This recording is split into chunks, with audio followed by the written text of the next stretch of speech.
સાબરકાંઠા જિલ્લાના પોશીનાના ગુણ ભાંખરી ગામે આદિવાસી સમાજની સંસ્કૃતિ, પરંપરા અને ધાર્મિક માન્યતાઓનું પ્રતિનિધિત્વ કરતા ચિત્ર વિચિત્રના મેળાનું આયોજન કરવામાં આવ્યું હતું। સાબરકાંઠા જિલ્લાના પોશીના તાલુકામાં આવેલા ગુણ ભાંખરી ગામે સાબરમતી, આકુળ અને વ્યાકુળ નદીઓના સંગમ સ્થળે આદિજાતિ બાંધવોનો પરંપરાગત ચિત્ર વિચિત્રના લોકમેળાનું રંગેચંગે સમાપન થયું। હોળી પછીની 14ના દિવસે શરૂ થયેલો મેળો અમાસના દિવસે પૂર્ણ થાય છે। ત્રિવેણી સંગમ તટે શ્રદ્ધા અને આસ્થાના પ્રતીક સમાન આ સ્થળે આ વર્ષે તારીખ 28 માર્ચ અને 29 માર્ચ એમ 2 દિવસે મેળામાં અંબાજી, દાંતા, પોશીના, રાજસ્થાન અને મધ્યપ્રદેશ તથા અરવલ્લીની ગિરિકંદરાઓમાં વસતા આદિવાસી સમાજના હજારો લોકો સપરિવાર ઉમટી પડ્યા હતા। ત્રિવેણી સંગમ તટે ચિત્ર વિચિત્ર મહાદેવના સાનિધ્યમાં યોજાયેલા 2 દિવસીય મેળામાં પ્રથમ દિવસે આદિવાસી સમાજના લોકો એકત્રિત થઈને મોડી રાત સુધી ભજન, કીર્તન તેમજ પરંપરાગત નૃત્ય કરે છે। અમાસના દિવસે વહેલી સવારથી અસ્થિ વિસર્જનની વિધિ શરૂ થાય છે। સંગમ સ્થળે આવેલા લોકો કુલડીમાં પૂર્વજોના અસ્થિની પૂજા કરીને તેમના આત્માની શાંતિ માટે પ્રાર્થના કરે છે। પુરુષો અસ્થિ ભરેલી કુલડીને જળમાં પ્રવાહિત કરીને સ્નાન કરે છે। આ સમયે મહિલા પોતાના પૂર્વજોને યાદ કરીને એકબીજાને ભેટીને રુદન કરે છે। કહેવાય છે કે મેળ પડે એટલો મેળો। આ ઉક્તિ અહીંના પરંપરાગત મેળાની બીજી બાજુ સમાન છે। આ મેળામાં આદિવાસી યુવકો અને યુવતીઓ પોતાના મનમાં માણીઘરને શોધવા સોળે શણગાર સજીને આવે છે।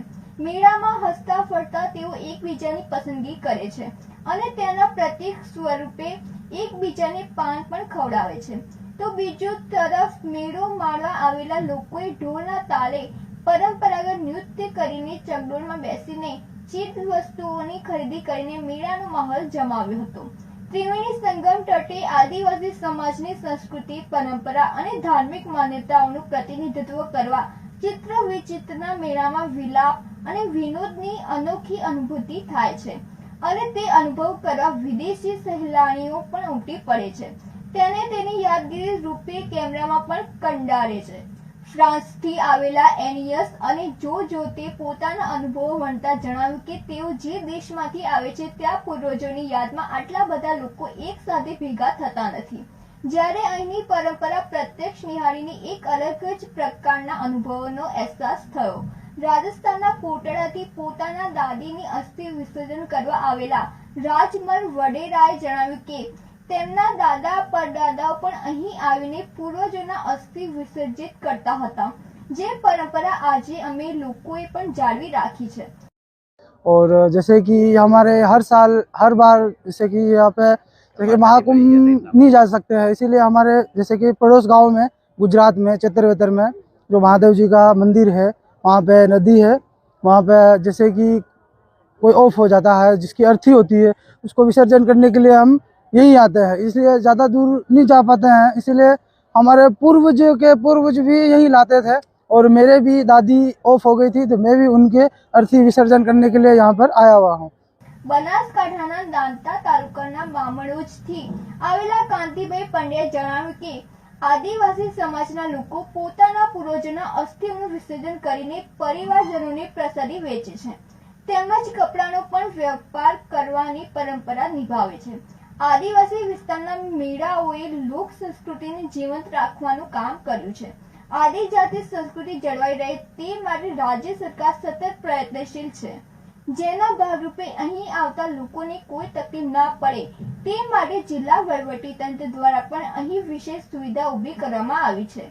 જિલ્લા વહીવટીતંત્ર દ્વારા મેળા માટે વીજળી, પાણી, એસટી બસની સુવિધા, આરોગ્ય તેમજ કાયદો અને વ્યવસ્થાની સુરક્ષા પૂરી પાડવામાં આવી હતી। લોકવાયકા મુજબ ભીષ્મના સાવકાભાઈ, હસ્તિનાપુરના રાજા શાંતનુના 2 કુંવરો ચિત્રવીર્ય અને વિચિત્રવીર્ય પ્રાયશ્ચિતના ભાગરૂપે આ સ્થળે આવે છે, જ્યાં બ્રાહ્મણો અને વિદ્વાનોની ઉપસ્થિતિમાં ભગવાન શંકરની સ્તુતિ તેમજ મહારુદ્ર યજ્ઞ કરાવે છે। બાદમાં પારસ પીપળાના ઝાડમાં સ્થળના પોલાણમાં પ્રવેશીને પોતાની જાતને અગ્નિદેવને હવાલે કરે છે। તેમના નામ પરથી આ સ્થળનું નામ ચિત્ર વિચિત્ર મહાદેવ પડ્યું હોવાની દંતકથા પ્રચલિત છે. રાજેશ ચાવડા સાથે નંદિની જોશી, સિટી ન્યૂઝ, પોશીના. અમારા દેલવાડાની અંદર આ ગુણભાખરીનો મેળો ચિત્ર વિચિત્ર નામે ઓળખાય છે.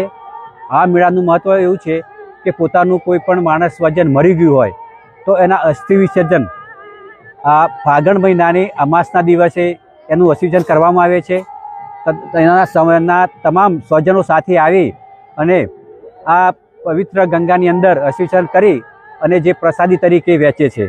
આજુબાજુના એરિયા કે રાજસ્થાનથી મોડી છેક આગળના પટ્ટા સુધી બધા માણસો અહીંયા આવે છે અને એની પાછળ એ લોકોનો કપડાનો પણ વ્યવહાર કરે છે અને પછી પોતાના ઘરે જઈ અને મહેમાનો આતા સ્વાગત કરે છે. આ વર્ષો પુરાની એક કહાની છે કે ચિત્ર અને વિચિત્ર બે ભાઈઓ હતા. તેમણે અહીંયા આવી અને આ વિધિપૂર્વક આ કામ કરેલું.